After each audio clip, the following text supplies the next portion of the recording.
हाँ जी बच्चे, कैसे हैं आप सब। मैं अजय राज सिंह स्वागत करता हूँ अपने चैनल शॉर्टकट बाबा जी पे। आज का बेटा जो हमारा टॉपिक रहेगा, one of the most important topic of income tax act 1961। यहाँ से बेटा हमारे हेड स्टार्ट होते हैं, हेड्स ऑफ इनकम।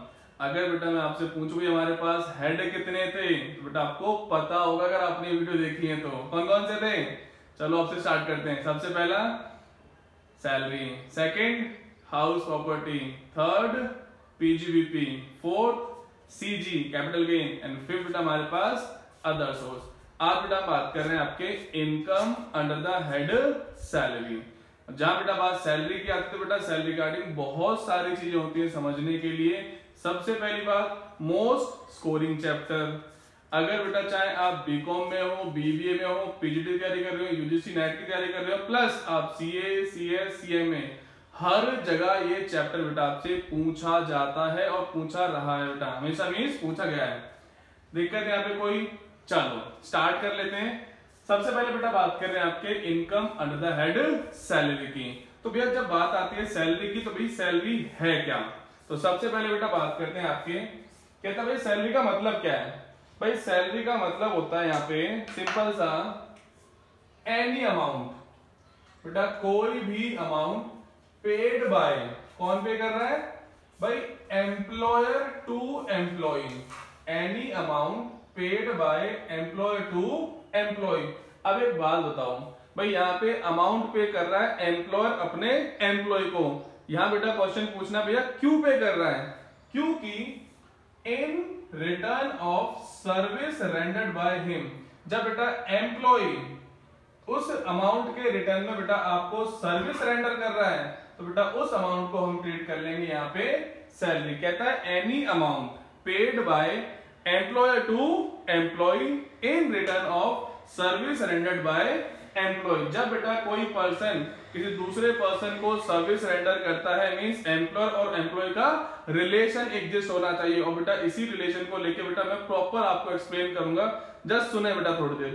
कहता है भैया हम जब बात करेंगे बेटा आपके सैलरी की, तो ये कहता है हर वो अमाउंट जो आपका एम्प्लॉयर आपको पे कर रहा है इन return of service rendered by him, तो बेटा उस अमाउंट को हम ट्रीट करेंगे income under the head salary. बेटा जब भी एम्प्लॉयर आपको कोई भी अमाउंट पे करेगा, चाहे वो किसी भी शेप में हो, चाहे बेटा कैश में हो, चाहे काइंड में हो, बेटा वो आपका ट्रीट किया जाता है income under the head salary. अब बात आती है बेटा सैलरी की। सैलरी में भी भाई सैलरी इंक्लूड्स, चाहे बेटा वो बोनस की शेप में हो, चाहे वो वेजेस की शेप में हो, gratuity, pension, provident fund, retirement benefits, allowances, perquisites, बेटा ये सारी की सारी चीजें, बेटा ये सारे के सारे आइटम आपके सैलरी का पार्ट होंगे। लेकिन जब बात आती है बेटा यहाँ पे रिलेशन की, बेटा मैंने आपको नोट लिखवा भी रखा है, कहता है रिलेशन मस्ट बी एग्जिस्ट। बेटा एम्प्लॉयर और एम्प्लॉय के बीच में जो रिलेशन है बेटा वो एग्जिस्ट करना चाहिए। और इसी रिलेशन को समझाने के लिए बेटा मैं आपको तीन चीजें समझा रहा हूं, जिसके थ्रू बेटा आपको इनका रिलेशन समझ में आ जाएगा। क्लियर है यहाँ पे? सबसे पहले बेटा हम बात कर रहे हैं आपके कॉन्ट्रैक्ट।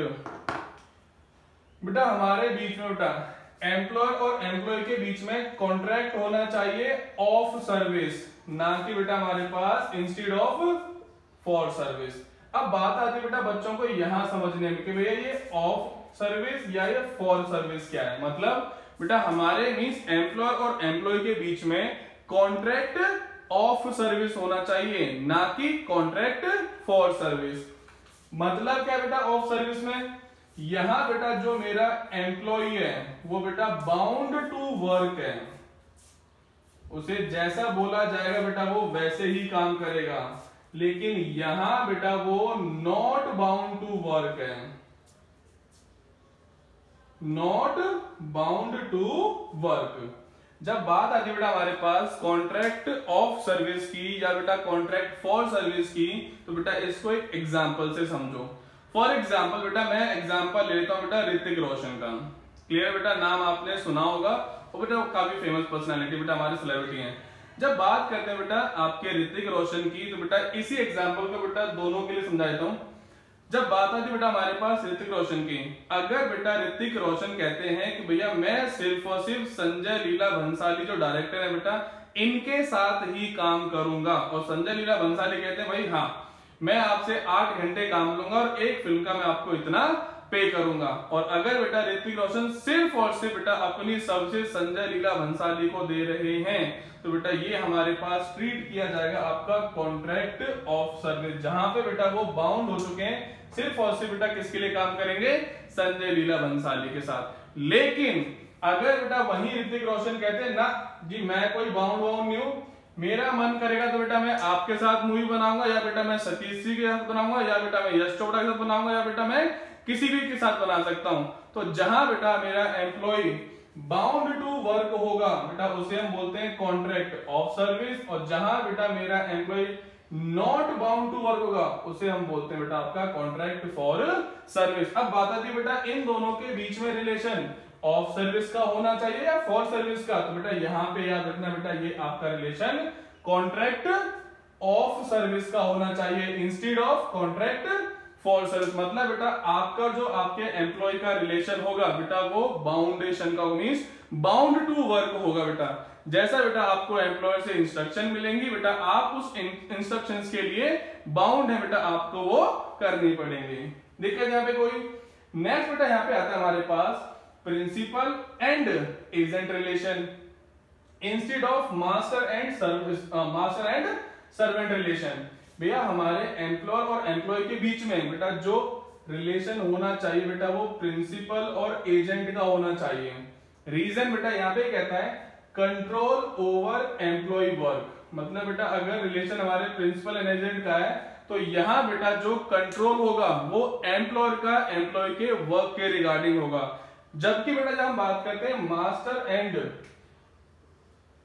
मतलब बेटा हमारे पास जो रिलेशन होना चाहिए बेटा वो आपके एम्प्लॉयर और एम्प्लॉय के बीच में प्रिंसिपल एंड एजेंट का रिलेशन होना चाहिए, not a master and servant relation, क्योंकि बेटा यहाँ पे आप free to carry instruction on his own motion, यहाँ बेटा एम्प्लॉई अपने अकॉर्डिंग बेटा वो काम कर सकता है, यहाँ बेटा एम्प्लॉयर का आपके ऊपर कंट्रोल नहीं होता है। एग्जांपल लेते हैं बेटा इसका, मान लेते बेटा हम बात कर रहे हैं आपके मास्टर एंड सर्वेंट रिलेशन की।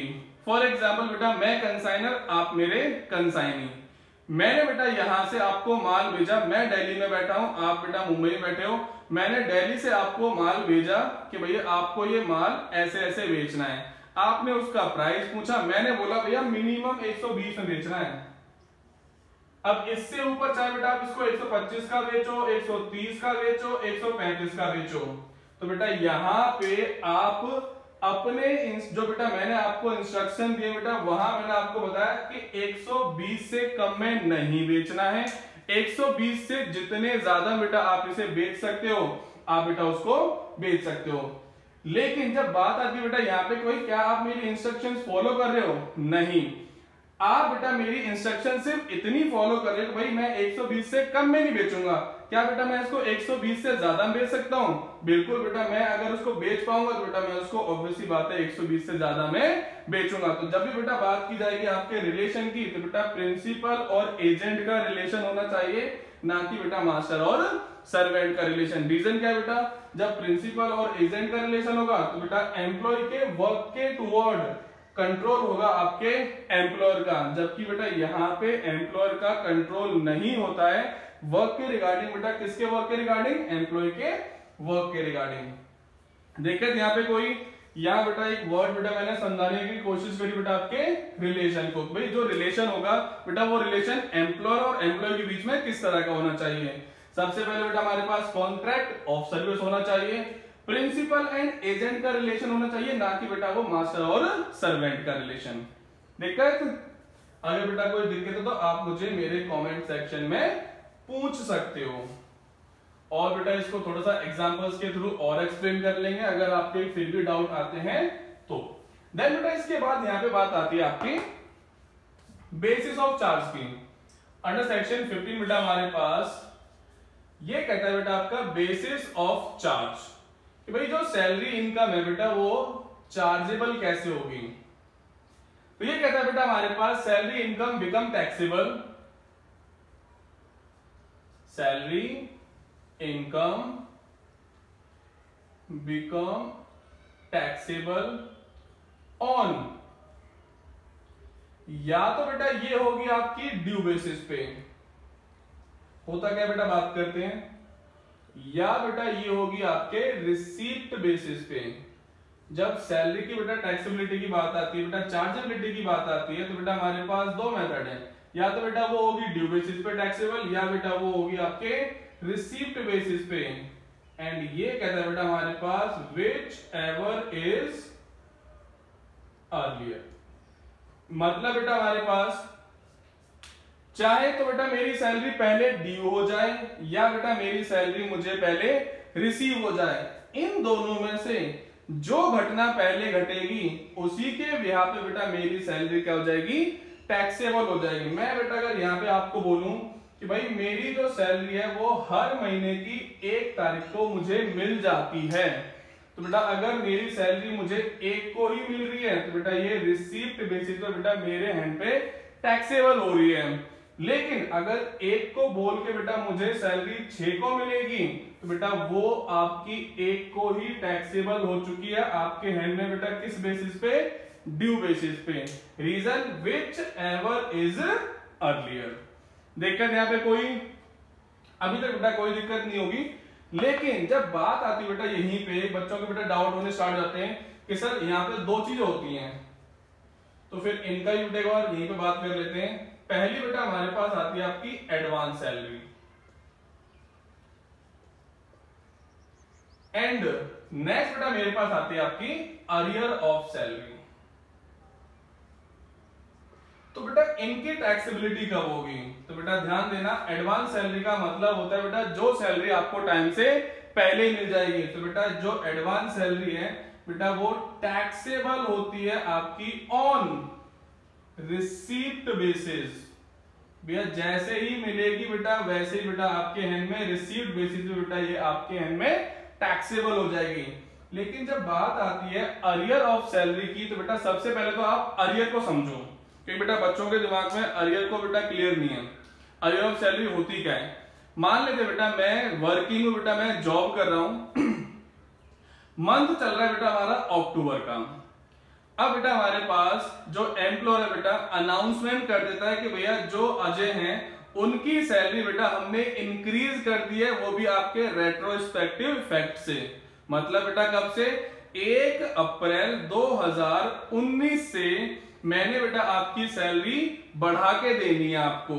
तो एक बात बताओ बेटा, आज बेटा मैंने बेटा अज्यूम करा बेटा हम कहां पे हैं, अक्टूबर में, तो अप्रैल से लेके जो अक्टूबर का बेटा अमाउंट बेटा जो बढ़ा हुआ है, मान लेते बेटा यहां मुझे सैलरी मिल रही है बेटा आपकी 45,000। कितनी मिल रही है बेटा मुझे यहाँ पे 45,000। अब बेटा जो मेरा एम्प्लॉयर है बेटा वो कहता भैया हम आपको देंगे 50,000 इस महीने से, एंड ये जो बेटा 50,000 हमने आपकी सैलरी बढ़ाई है बेटा ये रेट्रोस्पेक्टिव है, मतलब बेटा ये आपकी 1 अप्रैल से बढ़ा दी। तो अप्रैल, मई, जून, जुलाई, अगस्त, सितंबर बेटा 5,000 5,000 5,000 5,000 5,000 बेटा यहां से लेकर बेटा यहां तक जो आपका 5,000 रुपए का बेटा ये जो बैलेंस इकट्ठा हुआ है बेटा 30,000 रुपए का, इसे बेटा हम बोलते हैं अरियर ऑफ सैलरी। अब बेटा एक बात बताओ, ये अभी तक आपको मिला तो है नहीं, तो बेटा ये जो अरियर ऑफ सैलरी है बेटा ध्यान रखना ये भी बेटा जो टैक्सेबल होगी ये भी बेटा हमेशा आपके रिसीप्ट बेसिस पर टैक्सेबल होगी। एम्प्लॉयर ने बेटा आपको बोला है कि भैया हम आपको सैलरी अब से मींस अक्टूबर से 50,000 देंगे, लेकिन बेटा जो आपका अरियर है बेटा मींस अप्रैल से लेके अक्टूबर तक का बेटा जब आपको ये अमाउंट मिलेगा ये अमाउंट आपके हैंड में रिसीप्ट बेसिस पे ही आपके हैंड में टैक्सेबल होगा। होप सो बेटा आपको एडवांस ऑफ सैलरी बेटा समझ में आ गया होगा, एंड बेटा आपको अरियर ऑफ सैलरी भी समझ में आ गया होगा। फिर भी दिक्कत है बेटा आप मुझे कमेंट सेक्शन में बता सकते हो। एंड इसके बाद बेटा यहां पे बात आती है आपके कंप्यूटेशन की, कि भाई जब हम सैलरी की कंप्यूटेशन कर रहे होंगे तो सैलरी कंप्यूट कैसे किया जाएगी, जो टैक्सेबल सैलरी बेटा वो कंप्यूट कैसे होगी। तो बेटा ध्यान रखना हमारे पास एक सिंपल सा फॉर्मेट है बेटा, कहता है computation of taxable salary income, computation of taxable salary income. अब बेटा हमारे पास सबसे पहले बेटा इसमें आती है आपकी बेसिक सैलरी। क्या आती है बेटा हमारे पास यहाँ पे आपकी बेसिक सैलरी। बेसिक सैलरी बेटा आपकी फुल्ली टैक्सेबल होती है। बेसिक सैलरी में बेटा आप ऐड करते हो अपने अलाउंसेस, एंड देन बेटा इसमें हम ऐड करते हैं आपके परक्यूजिट्स। ऐड करेंगे बेटा आपके रिटायरमेंट बेनिफिट्स। तो इन सभी अमाउंट को ऐड करके बेटा हमारे पास आती है आपकी ग्रॉस सैलरी इनकम। और बेटा मैं आपको अपने इंट्रोडक्शन ऑफ टैक्स में बता चुका हूं बेटा, ग्रॉस पे बेटा आपको टैक्स पे करने की रिक्वायरमेंट नहीं है। ग्रॉस बोलो या बेटा टोटल सैलरी इनकम बोलो, डिपार्टमेंट बेटा हमें इनकम टैक्स एक्ट 1961 बेटा कुछ यहाँ पे डिडक्शन प्रोवाइड करता है अंडर सेक्शन 16। सबसे पहली बेटा जो डिडक्शन आपको प्रोवाइड की जाएगी बेटा वो मिलेगी एंटरटेनमेंट अलाउंस की। बात करेंगे बेटा इन सभी की। एंड सेकंड बेटा हमें मिलेगी आपको प्रोफेशनल टैक्स की, प्रोफेशनल टैक्स पेड, बेटा माफ कर लेना पेड को। इन दोनों डिडक्शंस को बेटा माइनस करने के बाद मेरे पास जो सैलरी बचेगी बेटा वो आपकी नेट सैलरी इनकम बचेगी बेटा आपकी। और ये बेटा अगर आपकी एक्सीड कर जाती है बेसिक एग्जम्पशन लिमिट को तो आप बन जाओगे एसएससी और बेटा आपको टैक्स पे करना पड़ेगा। लेकिन बेटा आजकल का डिपार्टमेंट बेटा बहुत एडवांस है, सैलरी में से बेटा पहले बेटा टीडीएस मींस टैक्स काट के बेटा आपको मिलती है। चलो जब बेटा बात आती है बेटा आपके कंपटीशन की, तो बेटा कंपटीशन का मतलब है हमारे पास बेसिक सैलरी ऐड करेंगे बेटा उसमें अलाउंसेस होते क्या है बेटा पार्ट 2 में बताऊंगा। ऐड करेंगे बेटा इसमें आपकी परक्यूजिट्स पार्ट 3 में डिस्कस करेंगे, एंड रिटायरमेंट बेनिफिट बेटा पार्ट 4 में डिस्कस करेंगे, एंड जो बेटा आपको डिडक्शंस मिलेंगी बेटा इनको पार्ट 5 में डिस्कस करेंगे। एक बार बेटा फटाफट से मैं आपको बेटा पूरे के पूरे बेटा जो बेसिक्स हैं सैलरी के बेटा एक बार फटाफट से रिवाइज कराता हूं। सैलरी होती क्या है? सैलरी का मतलब बेटा वो अमाउंट जो आपका एम्प्लॉयर आपको पे कर रहा है, कब? जब बेटा आप उसे सर्विस रेंडर कर रहे हो, या तो बेटा ये इन कैश होगा या बेटा इन काइंड होगा, हर वो अमाउंट जो आपके एम्प्लॉयर ने आपको पे किया है। लेकिन एम्प्लॉयर और एम्प्लॉय के बीच में बेटा क्या होना चाहिए? आपका रिलेशन एग्जिस्ट करना चाहिए। और जब बात आती है बेटा हमारे पास रिलेशन की, तो रिलेशन बेटा हमारे पास सबसे पहले कहता है कॉन्ट्रैक्ट ऑफ सर्विस होना चाहिए या instead of contract for service होना चाहिए। तो बेटा कॉन्ट्रैक्ट ऑफ सर्विस होना चाहिए, जहां पे बेटा एम्प्लॉय बाउंड टू वर्क होना चाहिए। एंड देन बेटा हमारे पास आता है जो प्रिंसिपल और एजेंट का रिलेशन होना चाहिए, मास्टर और सर्वेंट का रिलेशन होना चाहिए। तो याद रखना है बेटा एम्प्लॉयर और एम्प्लॉय के बीच में प्रिंसिपल और एजेंट बेटा आपका रिलेशन होना चाहिए, जहां बेटा मींस मेरे एम्प्लॉय के वर्क के ऊपर बेटा मींस एम्प्लॉयर का पूरा कंट्रोल होना चाहिए। मास्टर और सर्वेंट के बेटा रिलेशन में आपके बेटा मींस एम्प्लॉय के वर्क के ऊपर पूरा का पूरा कंट्रोल नहीं होता बेटा, वो वहां पे आपकी इंस्ट्रक्शंस के अलावा बेटा कुछ और भी एड ऑन काम कर सकता है। दिक्कत यहाँ पे कोई?